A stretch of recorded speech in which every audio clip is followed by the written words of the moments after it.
I don't know about you, but the more that I travel, the more I ask myself the question, could I live here? And in order to answer that question, I have to ask another. Could I start a business here? And in my search to answer that question, what I found is that not many other cultures share the same excitement for entrepreneurialism the way Americans do. I'm the founder of Tomorrow Lab. It's a design studio in New York City. And I believe that design studios are invention centers. Now, design studios aren't new, but what we've forgotten is that they're the key drivers of change, and they've always been that way. Let me take a step back to entrepreneurialism for a minute. In Scandinavia, you have this law of Jante, and in the British territories, you have this tall poppy syndrome. These are patterns of group behavior that basically negatively portray individual success and criticize those who achieve. Building on that idea, I went to Berlin earlier this year to search further. This is an image of a center called Beta House in the center of Berlin in the Kreuzberg neighborhood. It's a co-working space that provides alternative working scenarios for those there. And while there, I met an urban and economic geographer. He's actually a PhD who studies this stuff. And what he found is that of the 44 new startups in Berlin in 2012, most were what he called motivated by a socio-collective campfire, where the motives behind them were quite soft and merely social ones. So I think if you contrast that with the motives of an American entrepreneur, you see someone driven by passion or wanting to challenge the status quo or make a big financial return on their company's success. In the US, we live in a culture that encourages risk-taking and accepts failure. We fundamentally believe that if there's a better way of doing something, it should be encouraged. It's in our blood, and it's baked into our minds from the day we're asked the question, what do you want to be when you grow up? There's even a TV series about it called Silicon Valley, where one of the nation's most notorious entrepreneurial hubs is portrayed in a comedy. Now, if we examine one California-based startup from recent years, Instagram, we see a startup which, from birth to acquisition by Facebook, sold for over $1 billion. Now, that timeline only took about over 2 years.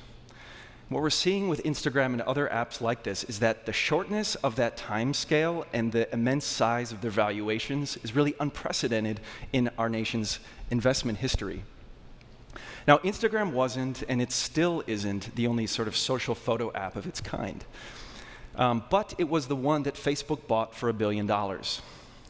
And Facebook bought Instagram because it saved them all of the time and expense and failure and risk-taking involved in creating the world's best social photo app. Now, Instagram falls in the realm of software, and Tomorrow Lab, we work on hardware. Earlier this year, Google, that we all know, purchased Nest for $3.2 billion. That was in February. Nest, for those who don't know, is a hardware tech platform that creates the connected home. So here you see is an advanced thermostat. Now, that $3.2 billion value, that may seem like a lot of money, but it isn't if you believe that all homes in the future will be running on Nest. And again, remember, Google didn't put $1 into Nest before acquiring them, so all of that time and cost was saved. So we see this pattern more and more, where big companies are either scaling down or shutting down their R&D departments and looking to startups, or even being told, hey, act like a startup yourself. What this means is that it's becoming increasingly cheaper for big companies to buy startups rather than build their own products. Now, more on this hardware revolution. Many people credit this idea to the low-cost tools we have available now. Some of you may have heard of 3D printers. That's what's shown down here in this photo. This photo is actually an all-girls school in the middle of Manhattan called the Marymount School. And this is their fabrication lab, or a fab lab. Now, the idea of a fab lab with special equipment, making purposeful technology, this isn't new. These are what I call design studios as invention centers. And there are actually many examples of this in our nation's history. Edison, in his lab in Menlo Park, where the light bulb was invented. Frank Lloyd Wright, in his sort of desert laboratory and school just outside of Phoenix, Arizona. And one of my favorites, Charles and Ray Eames. These are all design studios, and they gave us some of our nation's best inventions, from plywood chairs, to the light bulb, to the design for the Guggenheim Museum. And to my surprise, there's a lot of similarities between these design studios. Each are set in a context of growth. And that growth could be a geographic one or timely one. So for Frank Lloyd Wright, he positioned his Taliesin West studio in the American West during its development boom and was able to get a lot of business from that. The second is that each was set in a critical mass of problems to solve. This is a really simple but important idea, that in order to spur innovation, you actually have to be surrounded by problems to solve. I think that's why in some parts of the world where life is sort of comfortable and more figured out, actually real innovation doesn't really exist, and not the best ideas are coming from there. The third idea is a clever application of new resources. To me, this is what design is all about. It's a scrappy approach to taking something that's quite common and applying it to new methods. So we look at the Eames. They operated in a post-World War II era where some of the mass manufacturing techniques available at the time, they were able to capitalize on and create their laminated plywood furniture. Now at this point, I should tell you, I'm an engineer and a product designer. And for the Atlanta folks in the room, I'm a graduate from Georgia Tech. And in 2009, I had an idea. I was living in New York, and I wanted to create a Tomorrow Lab. This would be a design studio, act as an invention center, and we would use science and design to solve real problems. And I wanted to focus on hardware, the way Apple does, but really work with startups. And 5 years later, we found ourselves now leading the New York City startup hardware culture. Now, using the framework of those three elements I just described before, I want to describe those that guide Tomorrow Lab. The first is the context. We are living in an app tech era. And we see software startups that have been really hot with tech investors over the past few years. Now, I mentioned Instagram earlier, and it's great. But we've gone so far as to value things like Candy Crush, which is a game, at $6 billion when it IPO'd. Now, I agree that the data created by these types of apps can be valuable, but I have to ask the question, shouldn't we be solving bigger problems? I mean, these aren't the type of ambitious technologies that change the world like the light bulb, or the telephone, or the X-ray did. Today, we need clean energy, transportation solutions like car sharing, bike sharing, light rail, subway. We need ways to grow food inside of cities, and all of these challenges are being compounded due to the global migration to cities. My design studio, Tomorrow Lab, tackles all of these, and the stickier the problem, the better. Now, energy, transportation, and food growing, these are problems that can't be solved by apps alone. So in addition to applying design and engineering in our process, Tomorrow Lab tackles the world's physical problems by creating intelligent electronic products.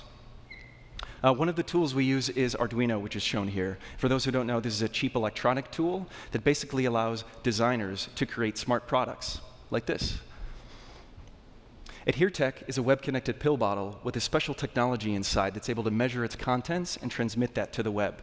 With AdhereTech, we're trying to tackle the expensive problem of medication adherence. Another product we invented is called Waycount, and it's the world's first hardware and software platform for gathering car and bike traffic counts. So with Waycount, anyone can accurately count traffic and upload it to the web. With this idea, we're trying to create better cities. Imagine if cars are speeding on a street, we know how to install traffic calming. Or if bicycles are going down a specific road, we need to install bike lanes there. Another company based in New York, which is a hardware startup, is called Social Bicycles, or SOBI for short. SOBI is unique because it's a third-generation bike-sharing system that puts all of the mobile communications in the bikes themselves. So you see it's a custom bike that has a special compartment above the wheel in the back. And actually, later this year, hundreds of these bikes are coming to Atlanta to create your city's first bike-sharing system. Thanks. It'll provide you with alternative ways to get around. So what I may not have identified yet is that Tomorrow Lab has a 2-year focus and not a 10-year. We create technology products that are available for mass production quickly. Now, echoing this idea, earlier this year, Intel named us the future of design in a film series they created. And in February, Tomorrow and its partners were on the cover of Entrepreneur magazine, where we were declared top tech innovators. That's myself in the center and my business partners, Pepin and Dean, on the left and right. Thanks so much. So to wrap this up, what I've told you is that I think the model of design studios as invention centers within a startup culture can create a better way of working. It's better for big companies who can save on R&D costs and benefit from that startup Darwinism idea. It's better for the entrepreneurs who, let's face it, it's the best time to start a company right now. And it's better for the end users who are bound to benefit from the most relevant products quickly. Speed is key here. And where this may be going is that if the small and medium-sized companies can stand on their own, the difficulties of operating big tech companies like Apple may mean that we may never see another Apple again. Is that a bad thing? I don't think so. Because in its place, we may be opening up a middle class for new hardware tech companies to exist. And we're already seeing this in the 3D printing market, where while it's still nascent and there's several front runners, it seems to be allowing dozens of companies to each suit different people's needs. So now is the time to cradle the nation's design studios. The nation's design studios, as invention centers, will drive American entrepreneurship in the 21st century. Thank you.